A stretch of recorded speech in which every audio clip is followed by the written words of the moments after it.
তওবার দোয়া অসুস্থ ব্যক্তিকে তওবা করানোর জন্য মসজিদের ইমাম সাহেবকে খবর দিয়ে নিতে হয়, মুয়াজ্জিন সাহেবকে খবর দিয়ে নিতে হয়। যদি মা অসুস্থ থাকে, বাবা অসুস্থ থাকে, ভাই বোন যদি অসুস্থ থাকে, তওবা পড়ানোর জন্যে, ইস্তিগফার করানোর জন্যে। আজকে আপনাদের সামনে এমন একটি ছোট্ট দোয়ার কথা বলবো, এটা হচ্ছে তওবার শ্রেষ্ঠ দোয়া।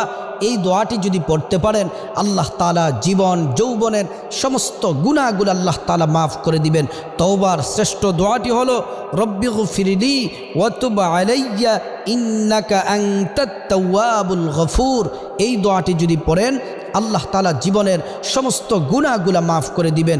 অসুস্থ যেই থাকুক, আপনার মা বাবা ভাই বোন যে অসুস্থ থাকে, বারবার এটাকে পড়তে বলবেন।